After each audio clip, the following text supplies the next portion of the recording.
Bonjour, ici c'est Mira du blog maisonbioclimatique.info.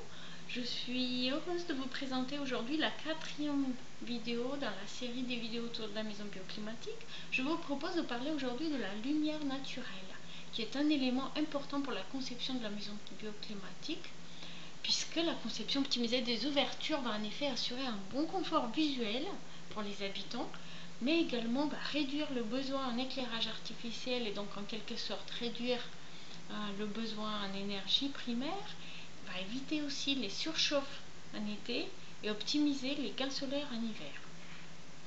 Pour un bon confort visuel, mais parfaitement visuel, c'est-à-dire la qualité de la lumière naturelle, on privilégie l'éclairage diffus et homogène à travers l'espace.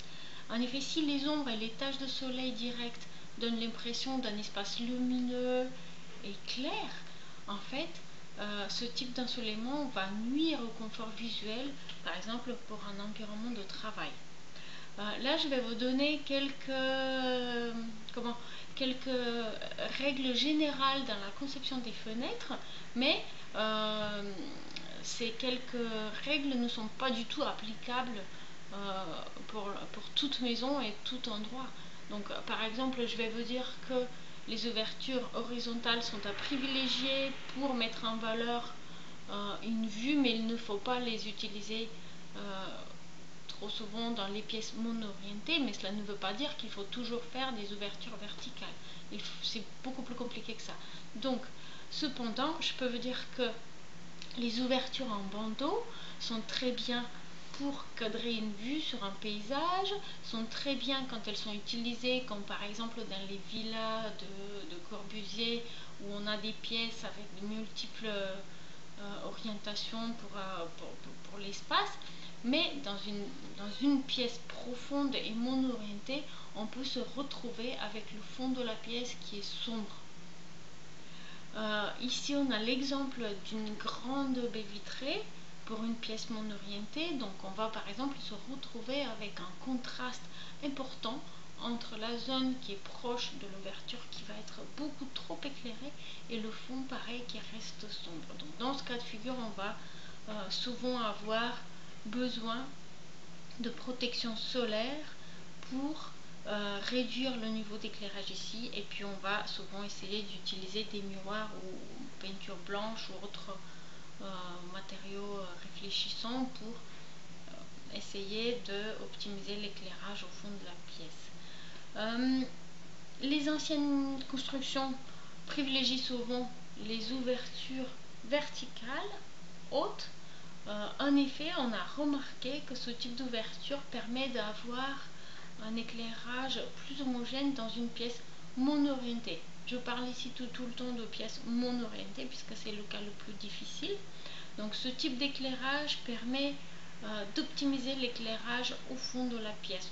On aura un peu plus de lumière qui va arriver au fond de la pièce avec soit une fenêtre haute verticale, soit un bandeau horizontal mais placé en hauteur dans le mur. Par exemple, si on a un espace à double hauteur, si on place un bandeau horizontal de ce type là mais en hauteur, et ben, ça permettra d'éclairer le fond de la pièce. Pour un bon éclairage naturel, il faut évaluer le risque d'éblouissement et éviter l'éblouissement.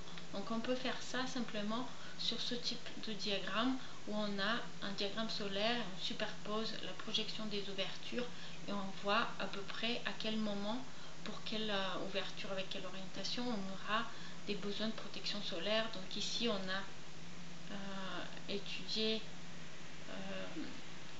les ouvertures de cette pièce là. Donc on a ici 3 fenêtres, la 4e elle est au nord ici, donc on n'a pas besoin de protection solaire. Ici on a 3 fenêtres et donc on voit que pour la première on va avoir besoin de protection solaire plutôt dans la matinée, la deuxième plutôt le midi et la troisième plutôt le soir. Donc après on peut déduire aussi que la première aura besoin de protection solaire non seulement le matin mais plutôt en été. La deuxième ça sera plutôt en hiver et la troisième c'est toute l'année. Donc sur la base de cette première étude un peu